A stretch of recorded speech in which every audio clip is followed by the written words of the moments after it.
कि हम सीएनसी के पैरामीटर पीएमसी में कैसे रीड करवा सकते हैं।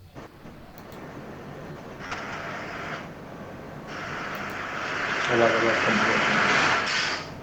क्या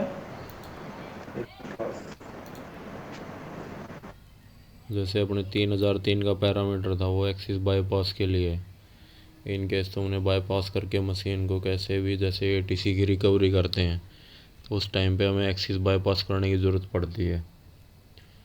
तो एक्सिस बाईपास करके तो उन्हें उस लोकेशन से निकाल दिया, बट उसमें होता है क्या है कि जैसे तुमने वो बाईपास को हटाया नहीं तो उस टाइम पे एक्सीडेंट होने के चांसेस बढ़ जाते हैं, क्योंकि वो रोटरी जो होती है बिना इंटरलॉकिंग के चलने लग जाती है। मान के चलो बी एक्सिस है तुम्हारा, उसमें क्या होता है बी एक्सिस में पहले वो डी क्लैंप होगा, उसके बाद जो है अपनी रोटरी रोटेट करेगी। अगर वो तुमने बाईपास हटा दिया तो सीधा क्या होगा, अपना बिना अनलॉक हुए अपनी रोटरी रोटेट हो जाएगी।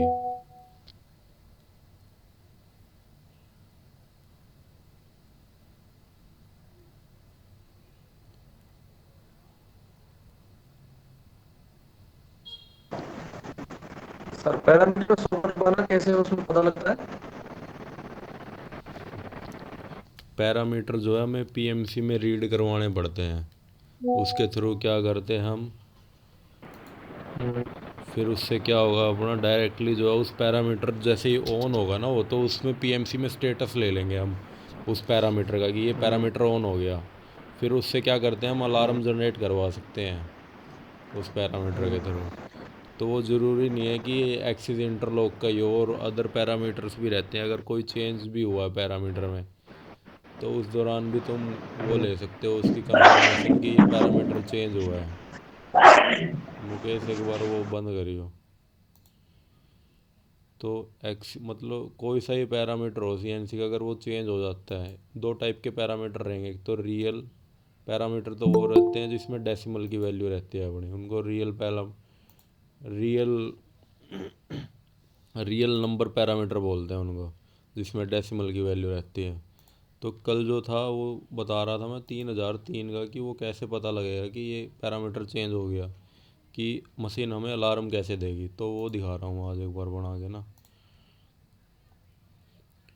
तो पहले चलते हैं हम PMC। तो इसमें जैसे इसमें कुछ नंबर्स दे रखे हैं, फंक्शन नंबर हो गया 17 या फिर 154 नंबर, कंप्लीशन कोड हो गया जो हमें एरर बताएगा कि इस इंस्ट्रक्शन में कोई एरर तो नहीं आया। फिर डेटा लेंथ हो गया अपना, ठीक है, इसे सेट करने की ज़रूरत नहीं पड़ती। फिर पैरामीटर नंबर हो गया, यहाँ पे पैरामीटर नंबर डालते हैं हम। फिर एक्सिस एक्सिस भी डालने की हमें ज़रूरत नहीं पड़ती, क्योंकि उसमें जो 3003 का पैरामीटर है वो कोई सा भी एक्सिस की वो हुई हो वो बता देगा हमें, ठीक है। फिर है इसमें डेटा, इसको भी सेट करने की ज़रूरत नहीं पड़ती, इसमें क्या है वो लिखे हुए आते हैं क्योंकि हमारे डेटा। तो अभी मैं चलता हूँ इसमें।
तो यहाँ पे जैसे मैंने कल ही वो इंस्ट्रक्शन बना ली थी, तो इसमें दिखाता हूँ वो कैसे कैसे है। एक बार दोबारा बना के दिखा दूँगा मैं तुम्हें।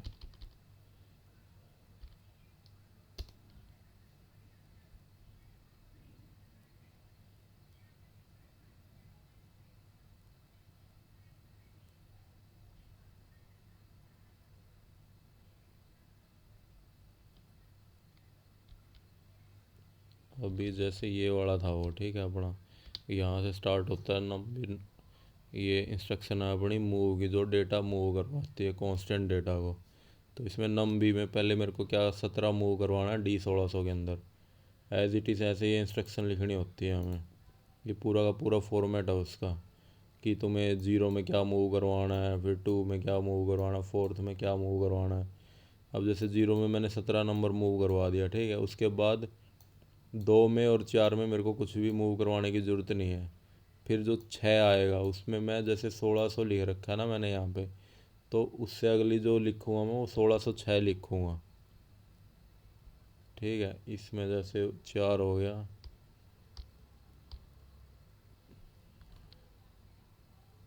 एक सेकंड, इसकी आउटपुट इंस्ट्रक्शन देखेंगे हम।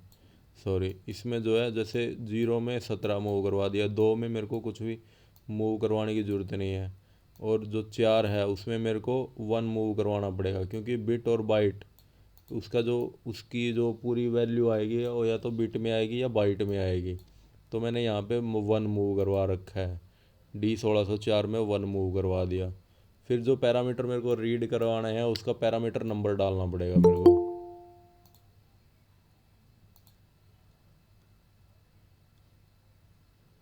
तो यहाँ पे मैंने पैरामीटर नंबर डाल दिया इसके अंदर, यहाँ पे लिख रखा है जैसे पैरामीटर नंबर पूछ रहा है ये।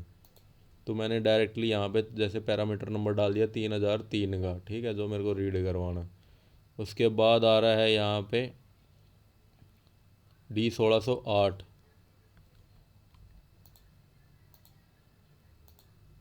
D1608 में एक्सिस नंबर करवाना पड़ता है इस, बट इसमें क्या है एक्सिस नंबर नहीं होता इस वाले पैरामीटर में, तो मैं इसको खाली छोड़ दूंगा तो कोई दिक्कत नहीं है। अब जैसे ही मान के चलो मैं कोई सा भी पैरामीटर चेंज करता हूँ वहाँ पे, तो जो उसकी आउटपुट आएगी वो मेरी D1610 के अंदर आएगा, वो बताएगा कि ये पैरामीटर चेंज हुआ है। अब जैसे दिखाता हूँ मैं तुम्हें, D1610 दिखाता हूँ। डी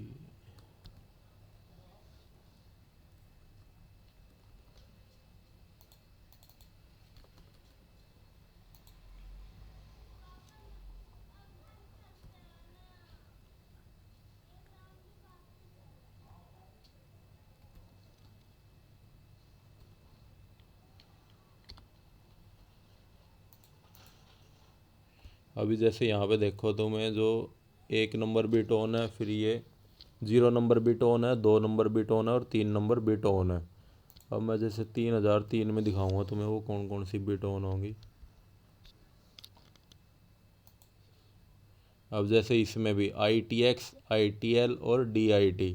ITL हो गई अपनी सारे एक्सिस का इंटरलॉक बाईपास करने के लिए, ठीक है। ITX हो गई सेपरेट सेपरेट एक्सिस होते हैं उनका इंटरलॉक बाईपास करने के। DIT होती है डायरेक्शन इंटरलॉक बाईपास करने के लिए। अब यहाँ पे जीरो नंबर बिट ऑन है, दो नंबर बिट ऑन है और तीन नंबर बिट ऑन है। अब मैं अगर सर एक बार बताना दोबारा, वो क्या क्या बताया आपने इनका, ITL ITX और DIT का। ITL तो होता है मतलब इनमें से कोई से भी एक्सिस की इंटरलॉकिंग बाईपास करनी, मतलब तीनों अगर तीनों पे लगी हुई है ना उनको हटाना है। जो G8.0 होता है वो अपना वो क्या करता है, इन तीनों एक्सिस पे क्या लगा देता है, इंटरलॉक लगा देता है कि ये एक्सिस मूव नहीं कर सकते। अब हम्म एक बार दोबारा दिखा देता हूँ मैं तुम्हें।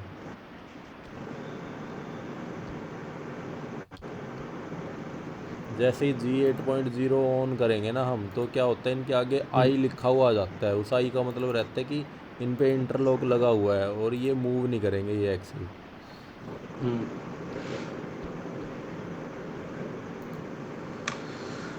जैसे ये IT लगा हुआ है, अगर इसको मैं जीरो कर देता हूँ मान के चलो बाई चांस, इससे ये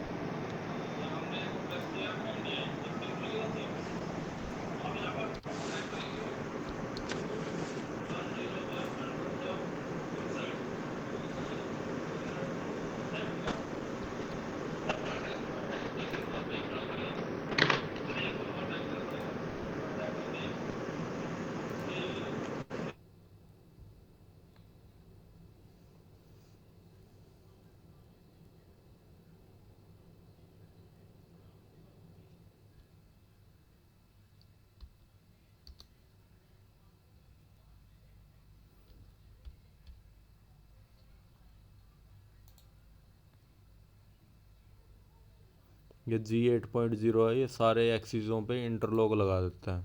अगर ये ऑन नहीं होगा तो कोई सा भी एक्सिस मूव नहीं होगा।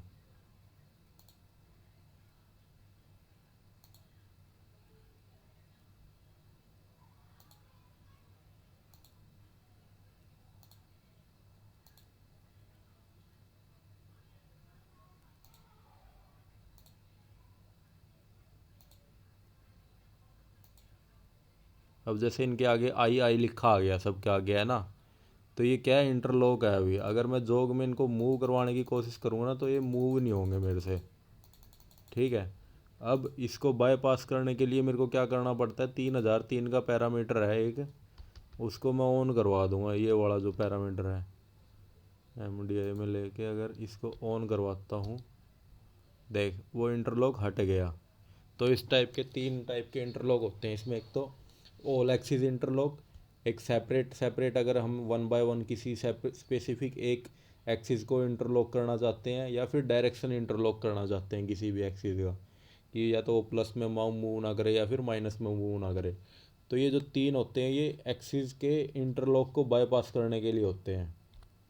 और तुमने बी एक्सिस भी देखा होगा, जब तक उसमें प्रेशर अनक्लैंप नहीं होगा ना तब तक वो मूव नहीं करता वो बी एक्सिस। तो ये इंटरलॉकिंग होती है उनके अंदर। तो अब जैसे तुमने इंटरलॉकिंग बाईपास करके जो अपना भी मेंटेनेंस का काम करना था वो कर लिया, और तुमने ये इंटरलॉक नहीं हटाया और मशीन चलवा दी, तो उस टाइम पे एक्सीडेंट के चांसेस बढ़ जाते हैं। तो इन उस चीज़ को प्रिवेंट करने के लिए तुम क्या कर सकते हो, पीएमसी में एक वो लगा सकते हो इंस्ट्रक्शन, जिसके थ्रू तुम्हें अलार्म दे देगी मशीन। अगर तुमने ऑटो में करके चलाने की कोशिश करी, ऑटो में करते ही क्या आ जाएगा, अलार्म आ जाएगा मशीन में कि ये अभी इंटरलॉक बाईपास है इनका, तो ये ऑटो में नहीं चल सकते, वो बता रहा हूँ मैं अभी, ठीक है। तो उसके लिए क्या था, जैसे मैंने तुम्हें ये बता दी थी इंस्ट्रक्शन कि ये बिट ऑन होंगी तो उसमें पता लगता रहेगा। अब जैसे यहाँ पे मैंने तीनों बिट ऑफ कर दी, ठीक है, तो इसका मतलब है कि ये बाईपास हट गया। अब अगर मैं तुम्हें वो जो अभी जिसमें डेटा मूव करवाया था मैंने D1610 में, D1610 सर्च, तो यहाँ पे तुम्हें दिखाने को मिल रहा है कि एक भी बिट जो है ऑन नहीं है। अब मैं एक एक बिट ऑन करके दिखाता हूँ। जैसे ITL वाली बिट ऑन करता हूँ मैं, ऑन कर दी मैंने ये, ठीक है। यहाँ पे एक्सिस का इंटरलॉक भी हट गया और यहाँ पे बाईपास हो गया ये। अब अगर तुम वहाँ पे जाके उसमें चेक करोगे ना कि तुम्हें, तो ये देखो यहाँ पे क्या आ गया, ये बिट ऑन हो गई। ये बिट मैंने ऑन नहीं करी, ये जैसे ही पैरामीटर ऑन हुआ तो उसके हिसाब से ही बिट ऑन हो गई। ये समझ में आया सुमित? सर हाँ एक चीज और बताओ, ये डाटा रजिस्टर अगर हम ऑफ कर देते हैं या बाईपास कर देते हैं डाटा रजिस्टर से, तो उसका अलार्म नहीं आता क्या? डेटा रजिस्टर से ऑफ नहीं होती वो। नहीं, जैसे हमने कोई चीज जैसे हाइड्रोलिक है, हाँ वो बाईपास करवा दिया, हाँ, तो उसका अलार्म नहीं आता क्या दोबारा? वो डिपेंड करता है हाइड्रोलिक यार, को कैसे बाईपास करेगा? ये चीज़ अलग क्या है। बाईपास क्या करेगा हाइड्रोलिक को? नहीं नहीं, मेरा क्वेश्चन ये है सिर्फ बीच में थोड़ा सा, कि हाँ, डाटा रजिस्टर से हम कोई चीज बाईपास कर देते हैं तो उसका अलार्म आता है नहीं आता है? अलार्म बढ़ाना पड़ेगा उसको, ऐसे थोड़े उसका अगर अलार्म बना होगा है ना ये तभी चीज आएगा तो। वो। ठीक है, वो आगे बढ़ते हैं। ये क्या है एक्चुअली में, जैसे 2 टाइप के अलार्म होते हैं, एक तो सिस्टम के अलार्म, एक जो पीएमसी के अलार्म होते हैं। वो जो हाइड्रोलिक बाईपास के लिए वो तुम्हें अलार्म खुद बनाना पड़ेगा पहले। अगर मान के चलो किसी ने बाईपास कर दिया हाइड्रोलिक यूनिट को, तो उसका अलार्म जनरेट तुम्हें खुद करवाना पड़ेगा। मशीन ऑलरेडी ऐसा कोई फंक्शन नहीं होता कि हाइड्रोलिक बाईपास हो गया और मशीन बता देगी हाइड्रोलिक बाई। वो जो पीएमसी की प्रोग्रामिंग होती है वो सारी हमें खुद करनी पड़ती है, तभी टाइप जाके उसमें इंटरलॉकिंग वगैरह ये सब होती है। अब जैसे मैंने ITL का ये लगा दिया, तो अब मैं क्या कर सकता हूँ, इससे एक अलार्म जनरेट करवा सकता हूँ। जैसे ये ऑन हो ये वाली बिट D1610.0, तो उससे एक अलार्म आ जाएगा कि ये बाईपास हो गया इंटरलॉक। जैसे इसी के अंदर दिखाता हूँ अभी बना के,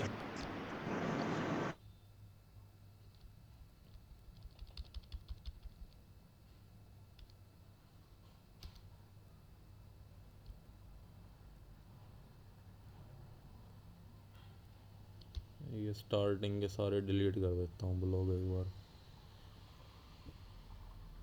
ये इंस्ट्रक्शन का मैनुअल भेज देना सर आज। इस वाले का? हाँ, जहाँ ठीक है। से आप देख रहे हो 0 2 4 6, ये मैं बना के देखूंगा कल मशीन में। काइजन करा भी जानते हैं। नहीं, पहले तो खुद समझूंगा बना के उसमें कि अच्छा। हाँ।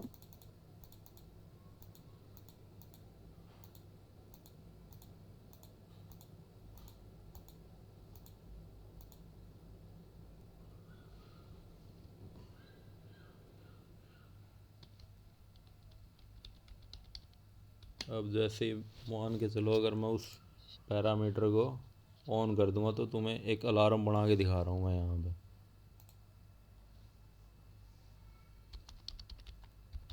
इसको देखते रहना। जैसे ऑलवेज की ऑन हो की हो गई।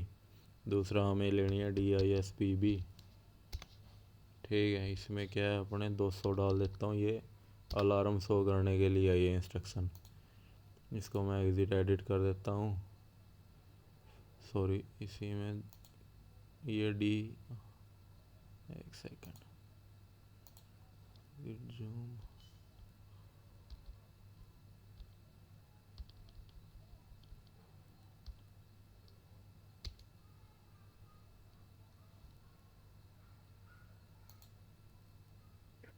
तो ये अफजल ने बनाया था, ये इसे इंस्ट्रक्शन के थ्रू बनवाया बनाया था क्या सर? हाँ ये वाले यूज कर रखे थे इसने भी। हाँ, यही यूज़ किया। यही होती है अगर पैरामीटर में रीड करवाने होते हैं ना। इसके अलावा कोई हम्म, अदर इंस्ट्रक्शन नहीं आएगी उसमें।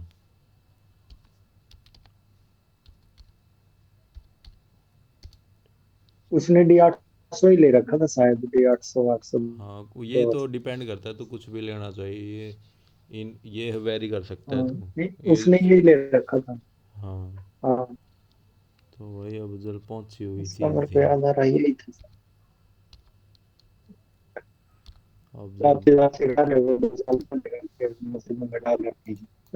आजकल तो वो लोगों को जापान भेजने लग गए एक एक साल के लिए। हाँ, प्रोडक्शन वाले भेज दिए, दो दो हाँ, 3 4 बंदे। वो कुलदीप भेज दिया। मेंटेनेंस का तो पता नहीं क्या। मेंटेनेंस का कोई प्लान आपके नहीं। चेले का भी होगा क्या? कौन सा? सचिन। सचिन जेटेक में हो गया ना उसका तो। वो पता नहीं जा रहा है या नहीं हाँ, जा रहा। दारोडा वाले में। चेला तो भाई तेरा था वो। ये नहीं पता। अब जैसे ये आपका अलार्म हुकूमत बना चल दिया रहा मैंने ना यहाँ पे, था। तो जैसे ही मान के चल मैंने ये वाली बिट को ऑन करवा दिया, पैरामीटर वाली को, ये ऑन हो गई। ठीक है, तो यहाँ ठीक पे है। ये अलार्म वाली बिट ऑन हो गई। D1610। हाँ, D1610.0। ठीक है। ठीक है, अब इससे क्या करूँगा मैं, इसका जो वो है अलार्म, वो मेरे को राइट करना पड़ेगा उसके अंदर, मैसेज के अंदर। जैसे हम्म, A 0.1 बनाई थी मैंने। हम्म। इसको एडिट करता हूँ मैं।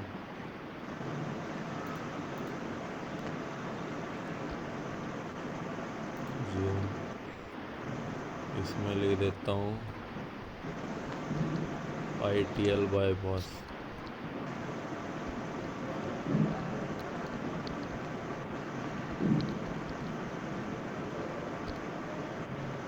यहाँ नंबर डालो सर, यहाँ नंबर डलेगा कुछ 10 ओ 63 सॉरी 10 का सॉरी, ऐसा। हाँ हाँ हाँ हाँ, यहाँ पे 1002 डाल दो, या 1 डाल दो।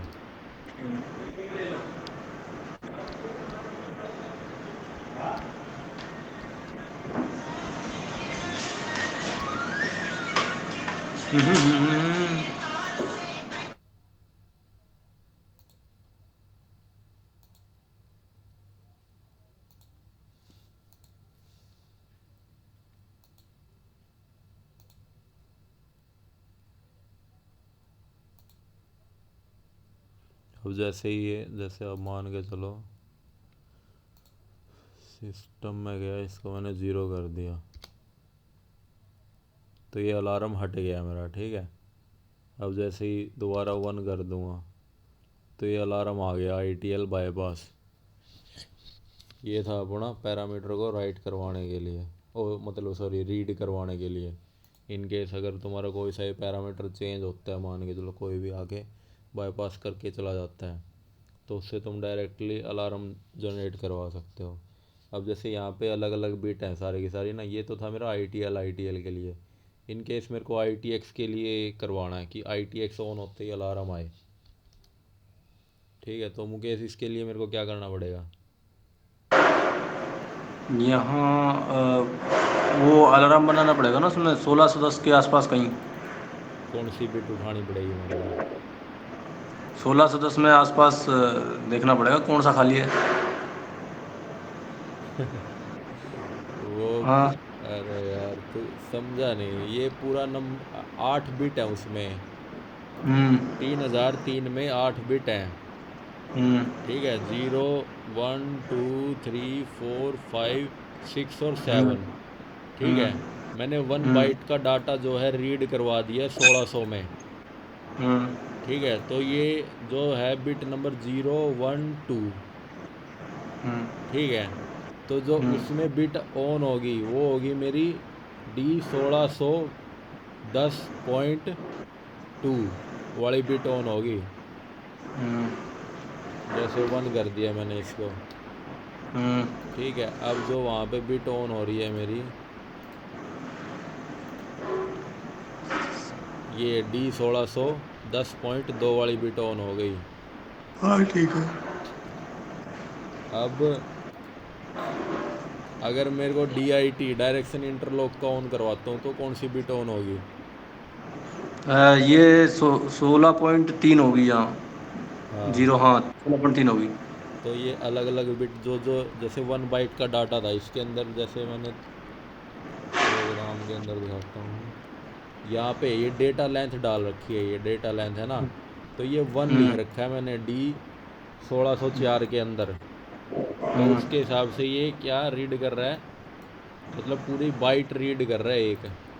तो उसकी सेपरेट हम्म सेपरेट ये सारी बिट हो गई। हम्म ये बिट तो फिर डायरेक्टली जो मूव हो रही है अपनी D 1610 में मूव हो रही है उसके डेटा रजिस्टर में। अब DIT हम्म अगर ऑन होता है तो उसके अंदर D 1610.3 वाली बिट ऑन होगी। हम्म फिर उसको डायरेक्टली उठा के क्या करूँगा मैं, एक अलार्म बना दूँगा उसका। जैसे PMC लैडर में गया,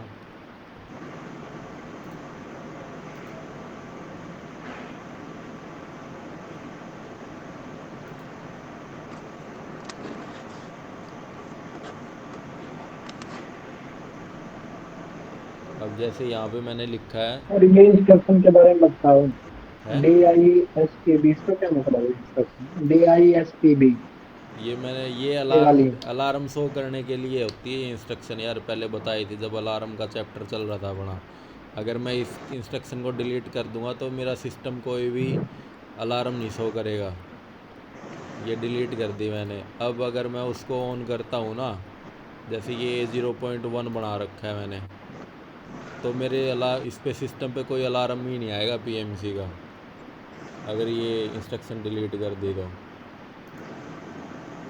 अब जैसे ITL का बनाया था मैंने, ITL को मैं ऑन करता हूँ, मान के जब 1 कर दिया मैंने, अब इसका कोई अलार्म ही नहीं आ रहा, तो वो कोई भी वो alarm zero show. Point one on हुआ था। हाँ वो भी ऑन है, दिखाता हूँ रुक जा। तो ये इंस्ट्रक्शन हर जगह तो नहीं पड़ी रहती जो हमारे अलार्म मशीन के पीछे है? तेरी कोई सी भी मशीन हो फिर भी अलार्म शो करते हैं। ना, कोई सी भी मशीन हो, ये इंस्ट्रक्शन ज़रूर मिलेगी तेरे को। बिना इस इंस्ट्रक्शन के तू अलार्म शो ही नहीं कर सकता CNC में, ना मैसेज शो होंगे ना तेरे अलार्म शो होंगे। सब मैंने वो पावर सेट के बनाए, मैंने तो ये इंस्ट्रक्शन यूज नहीं करी। वो ऐसे पहले डायरेक्ट ये ऑलरेडी डाले डली हुई पीछे होगी क्योंकि 0.2 से। उसके अंदर पहले अलार्म होंगे एक दो।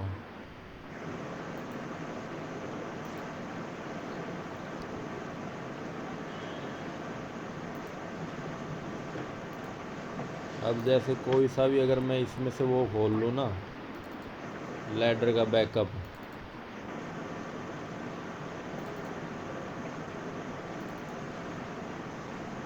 तो उसके हर एक के अंदर मिलेगा वो मेरे को DISPB वाली बिना इस इंस्ट्रक्शन के अलार्म शो नहीं करेगी तेरी मशीन। से बेशक कल जाती ये DISP भी सर्च मार के डिलीट मार दियो, फिर उसमें कुछ भी होता रहे तुम्हें यही नहीं पता लगेगा अलार्म क्या आ रहा है। बस फिर अलार्म की बिट जाके देखनी पड़ेगी तुम्हें, जो स्टेटस में दिखती है वो स्टेटस से पता लगेगा कि क्या कौन सा अलार्म ऑन हो रखा है।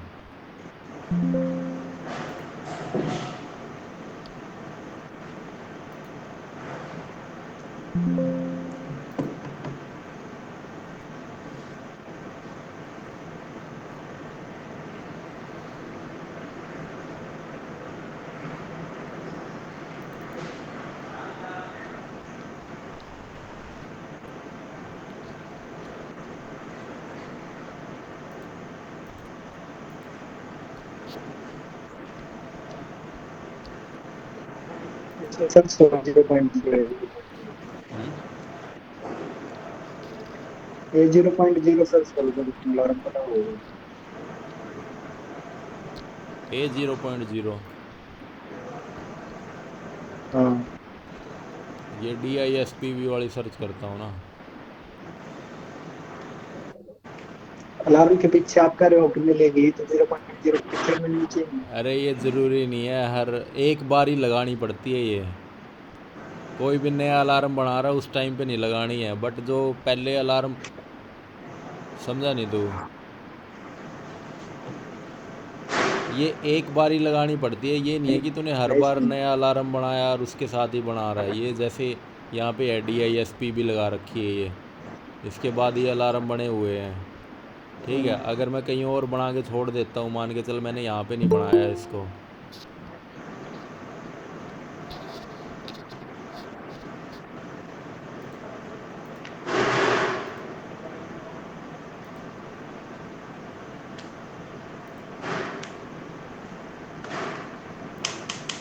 मैंने यहाँ पे नहीं लिखा इसको, मैं लिख देता हूँ ग्लोबल वाले में लिख देता हूँ इसको। जैसे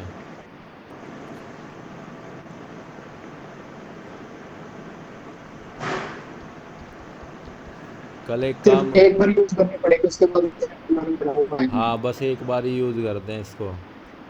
ज़रूरी नहीं है कि हर एक अलार्म A0.1 के साथ भी डाल ले, A0.2 के साथ भी डाल ले, एक बार ही डालनी है वो।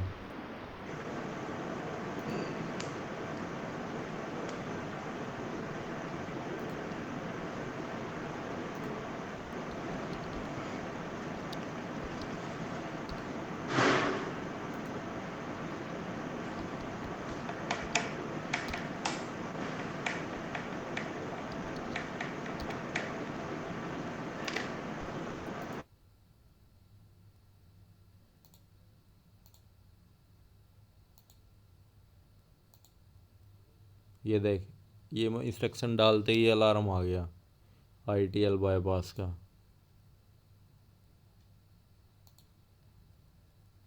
अब इसको 0 कर दूंगा तो ये हट गया मेरा अलार्म। अब ये PMC पे आगे खड़ा हो गया।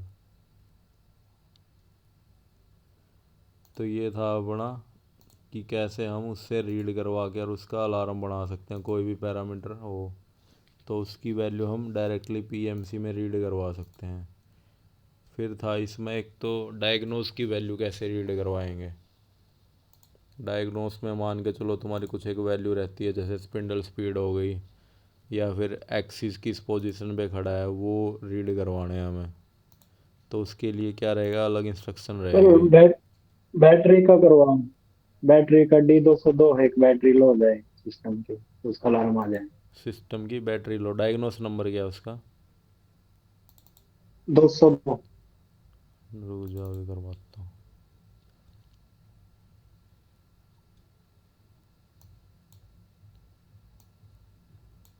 तो ये था पैरामीटर रीड के लिए। इसमें ऐसे क्या है, डायग्नोज रीड के लिए मिलेगा तुम्हें।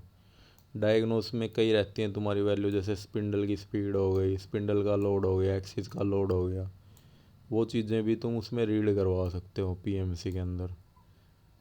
अब जैसे ये बता रहा है कि बैटरी का करवाना है, तो इसमें बैटरी के लिए पहले तो हमें वो सर्च करना पड़ेगा कि डायग्नोस का रीड करवाने का फंक्शन नंबर क्या है। ये है जैसे यहाँ पे ना लिस्ट ऑफ विंडो फंक्शंस, जैसे रीडिंग ए CNC system information, reading tool offset. तो इसमें डायग्नोस का या तो CNC सिस्टम का जो अपनी इंफॉर्मेशन है वो वाला है। अभी मैं देखता हूँ real parameter custom macro alarm current program. ये है जैसे reading diagnose data low speed. ठीक है, ये हम कैसे, ये है जो अपना पेज नंबर है 610। तो मैं चलता हूँ 610 पे।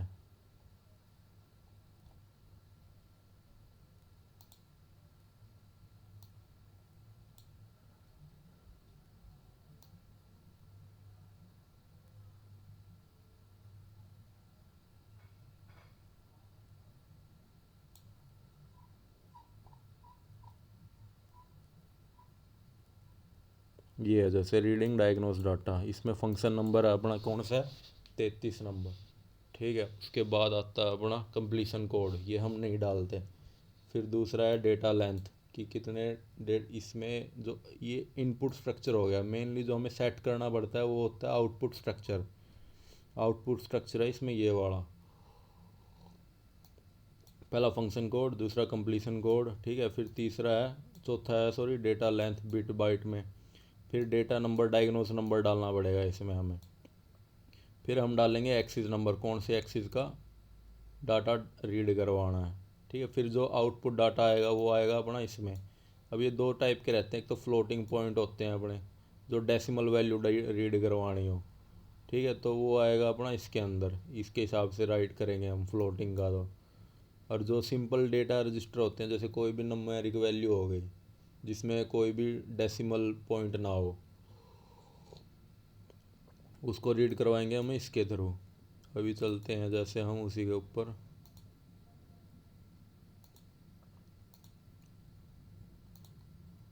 अब जैसे बैटरी का बताया है इसने, एक तो वो तुम्हें डायग्नोज नंबर पता होना चाहिए उसका।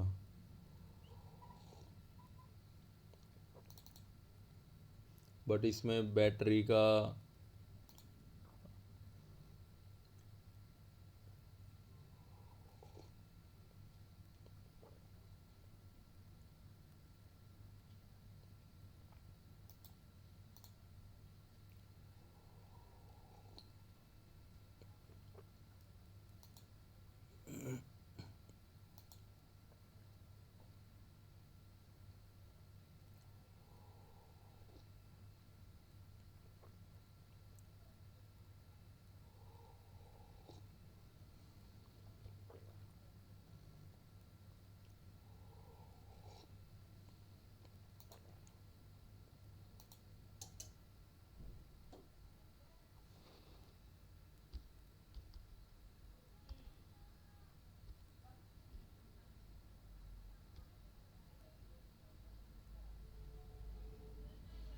जैसे ये BLA है इसमें है ना, बट इसमें ये शो नहीं करेगा, बट ये 00 ही दिखाएगा उस वैल्यू को। बट मैं बनाएंगे कैसे वो बता देता हूँ एक बार पूरा इसका।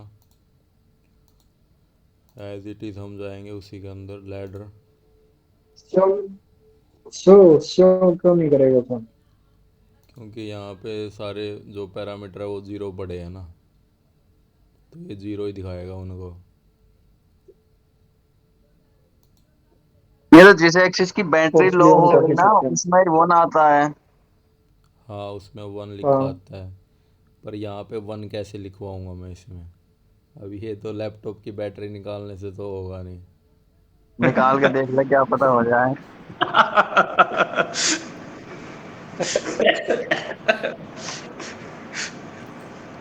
वैसे बता देता हूँ रीड कैसे करेगा। तुम एक बार बैटरी निकाल के कंपनी में रेफरेंस पे खड़ी करके यार बैटरी निकाल देना, उसमें तुम्हें ये बता देगा कि एक्स की निकली है किसकी है।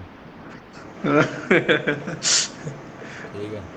तो बैटरी का इंडिकेटर तो आता ही है, वैसे ही कुछ ब्लिंक करने लग जाती है। हैं? इंडिकेशन तो आता ही मशीन में, किसी ब्लिंक करने लग जाती है लेकिन बैटरी लो होने के बाद। एक वो पहले कई साल पहले मेरे को ये नहीं पता लगता था कि कौन से एक्सिस की बैटरी चेंज करनी है, वो बैट तो लिखा आ जाता था हाँ, पर वो नहीं पता लगता था ना कौन से एक्सिस की बैटरी डाउन हुई है। ये चीज़ थी उसमें। अब वो इतने पता नहीं था भाई, डायग्नोस में जाके चेक करनी होती है। हम ठीक है, तो इसमें जो मुझे भी आज ही पता चला है सर। है, मुझे आज भी आज ही पता चला है। आज ही चेंज करी है कि आपने बताया अभी। आपने बताया अभी। क्या? ये मुझे डायग्नोस में जाके 205 में देख यही सकते हैं दिखा हम कौन देता सी है एक्सिस केबल है। कौन सी डिस्कनेक्ट है 5 वोल्टेज वाली। हाँ, तो पहले तो जैसे इसमें दे रखा है जो फंक्शन कोड है वो अपना 33 नंबर है। तो मैं डायरेक्टली यहाँ पे क्या करूँगा, 33 डाल दूँगा। एडिट में गया, 33। तो ये फंक्शन कोड कंप्लीट हो गया मेरा। फिर अगला है इससे 4। अब इसमें पूछ रहा है बिट, ये वाली बिट, ठीक है। तो वो बिट डालनी पड़ेगी मेरे को। 1 बाइट का ही डाटा है ये टोटल। डायग्नोज में मैं अगर देखूँ तो इसको कर देता हूँ एग्जिट एक बार।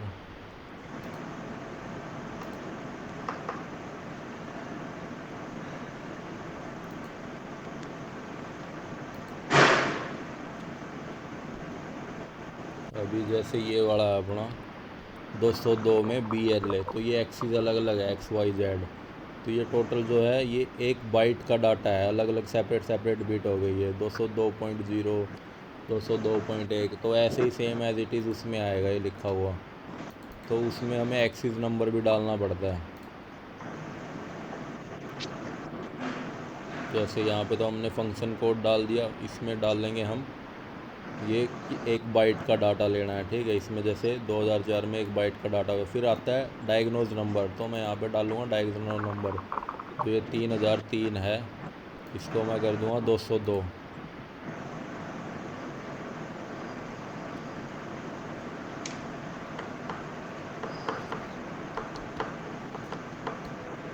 ठीक है, ये हो गया मेरा कंप्लीट। उसके बाद आता है 608 में।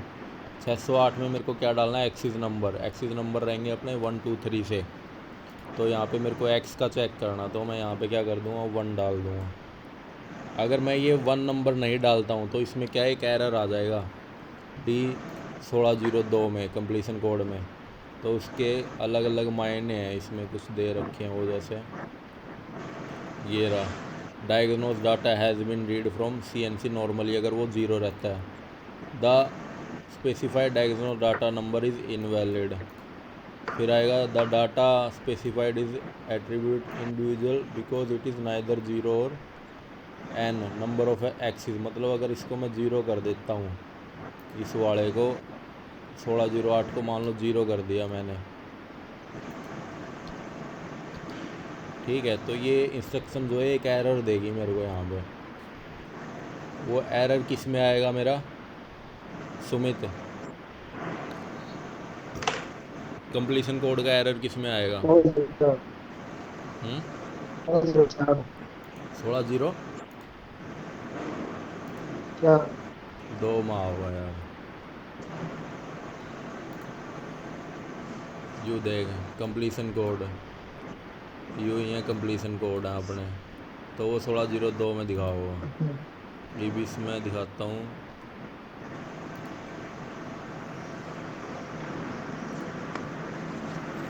पहले तो ये अलार्म बंद कर दूँगा।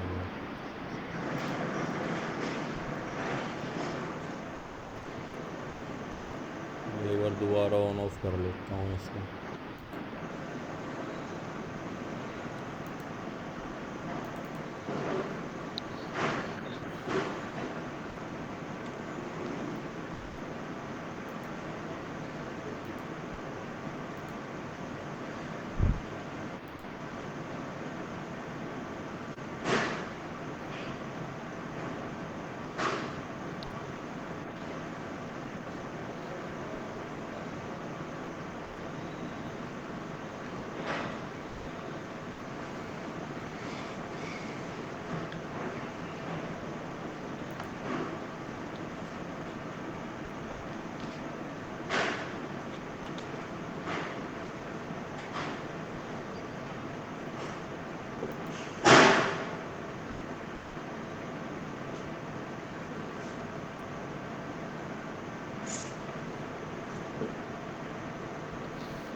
अब जैसे D1602 देखता हूँ मैं सर्च, तो इसमें जो एरर आया हुआ है वो 4 नंबर का एरर आया हुआ है। 4 नंबर का एरर क्या है इसमें कि हमने जो एक्सिस नंबर है वो सिलेक्ट नहीं कर रखा। ठीक है, तो मेरे को क्या है वहाँ पे एक्सिस नंबर डालना पड़ेगा 1608 के अंदर। तो मैं जाता हूँ दोबारा, इसमें गया लैडर,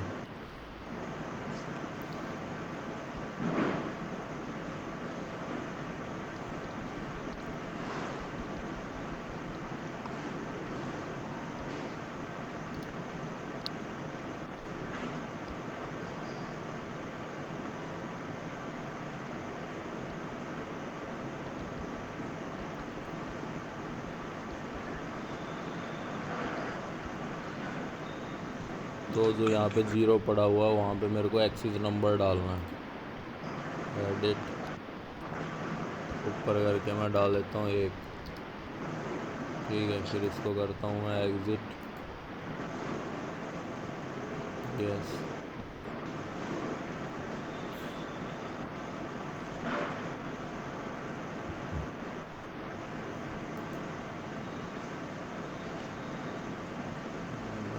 PMC का कमाल लेते हैं।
अभी जैसे उसका डाटा देखेंगे हम उसमें PMC लैडर, सॉरी D1610 में देखेंगे हम D1610 नंबर सर्च। तो यहाँ पे जो वैल्यू आ रही है वो 00 आ रही है, क्योंकि अभी कोई से भी जो इसमें बिट ऑन होगी उसकी उससे डायग्नोज वाले उससे ये है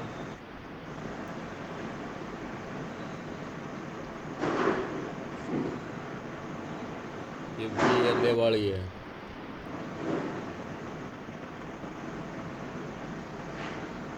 ये BLA वाली है इसमें। ठीक है, 202 में तो 202.012345, तो उसमें जो बिट ऑन होगी ना अपनी वो होगी अपनी D1610.5।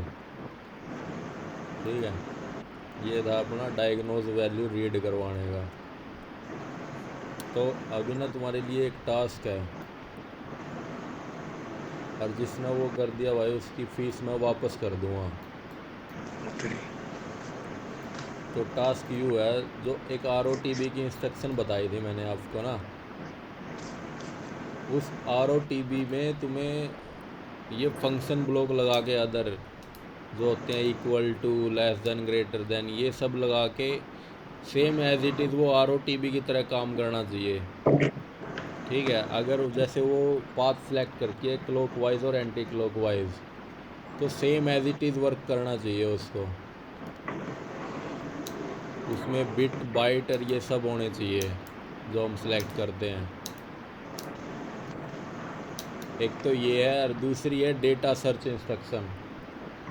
वो जो हम डाटा डालते हैं ना, वो हमें ये बता दे कि कौन सा डाटा उसको, मतलब वो जो कौन सी, जैसे उसमें डेटा सर्च में क्या रहता है अपना, मैगज़ीन में टूल नंबर बताती है वो, एज इट इज़ वैसे ही तुम्हें टूल नंबर सर्च करके किसी भी स्पेसिफिक डेटा रजिस्टर में वो पोर्ट नंबर डालना है। ये 2 काम है।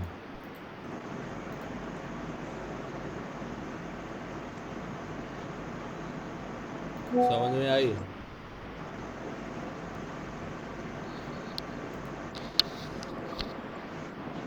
हेलो?